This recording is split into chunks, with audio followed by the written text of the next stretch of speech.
sauveur, peuple fidèle, chante une louange éternelle pour son vêtement précieux. Tous les démons tu pourrais vaincre si la foi pouvait convaincre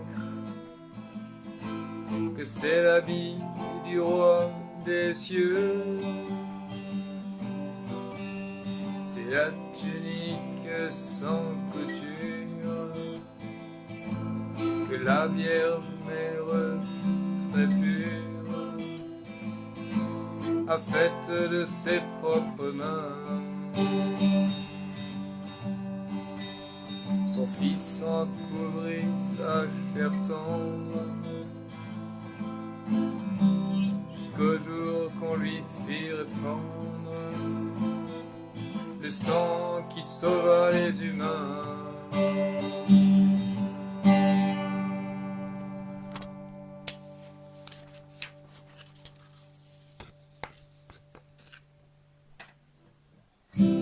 Aux vêtements inestimables qui d'une manière ineffable croissait autant que le Sauveur. Il s'en est servi sans le rompre, et les temps ne l'ont pu corrompre.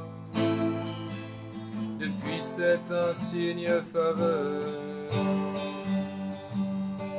les soldats prirent ce saint gage et n'en firent aucun partage, mais ils le jetèrent au sort.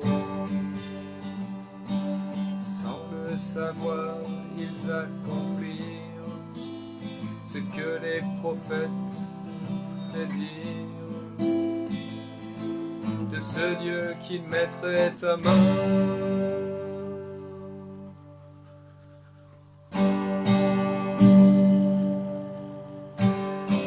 Charlemagne enfin le retire des lieux sous un dur empire. J'ai mis à présent le chrétien. Pour lors cet habit mis dans la France, fit connaître par sa puissance qu'il en est le plus fort soutien. Argenteuil, l'heureuse ville, où Dieu comme dans un asile veut que l'on garde ce trésor. Là les chrétiens dans leur misère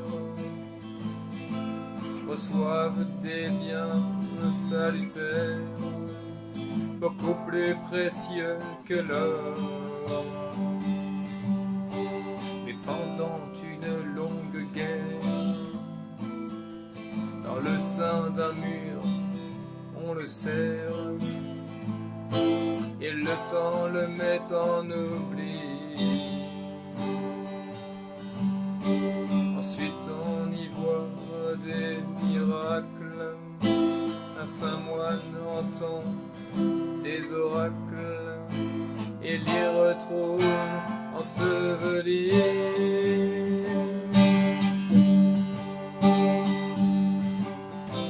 La preuve de cette merveille et la prudence sans pareil d'un soldat tout près des dents coupées. Pour sa faute un grand mal l'afflige, il s'en repent à ce prodige, et Dieu cesse de le frapper. Ainsi sans douter de l'histoire, croyons que la reine de gloire a fait cette robe à son fils. Que nul chrétien ne s'en défende, mais que plutôt il en attend des faveurs qui n'ont point de prix, afin que sa robe mortelle soit changée en immortel